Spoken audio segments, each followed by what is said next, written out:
This segment of the news has been brought to you by Sun Oil Limited. Welcome back. 28-year-old Alcott Fox from Rollville, Exuma was charged before the magistrate's court with one count of murder of 22-year-old Malik Fernanda on Thursday, November 10th, while in Rollville, Exuma. According to police, the deceased was found through a nearby track road with multiple gunshot wounds about the body.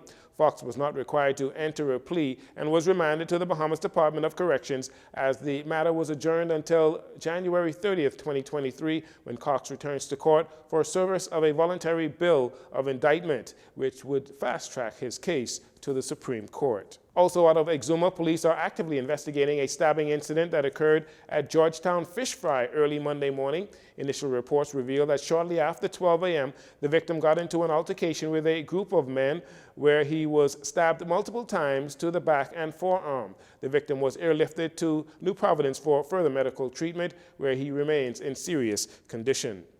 In other crime news, a 58-year-old male is in hospital after he was shot in a double shooting incident last night. According to initial reports, sometime around 7 p.m., two males were standing on the outside of a club located on Fox Hill when occupants of a dark-colored Japanese vehicle drove by and discharged shots in their direction. The 58-year-old received injuries to his legs and was transported to the hospital via EMS personnel, while the other male was grazed to the upper body. He was treated on the scene by EMS personnel and released. Anyone with information that can assist police with their investigation into any criminal matter is asked to contact 911 or 919 or Crime Stoppers at 328-TIPS. That's 328-8477.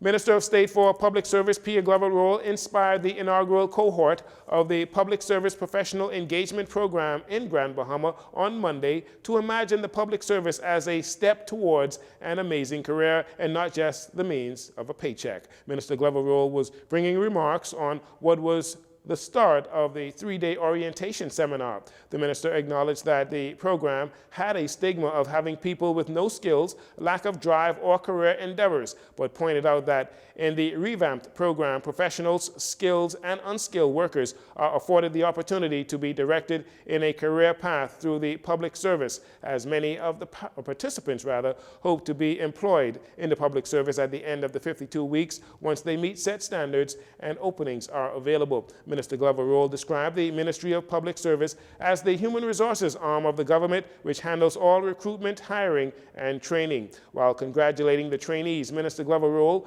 told them that it is a great opportunity and a great investment the government is making in them to be able to secure their future.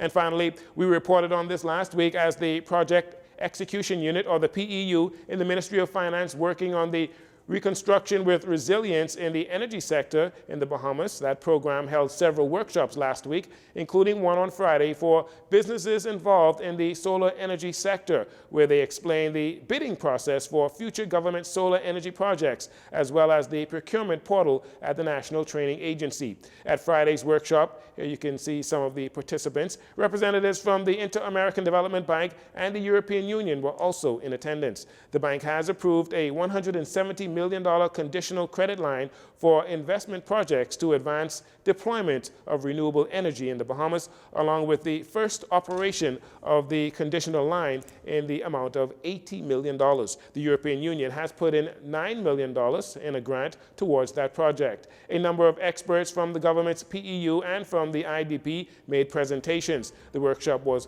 one of three organized by the Ministry of Finance to create public awareness and education of the coming renewable energy projects.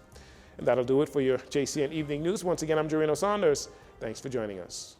This segment of the news has been brought to you by Sun Oil Limited.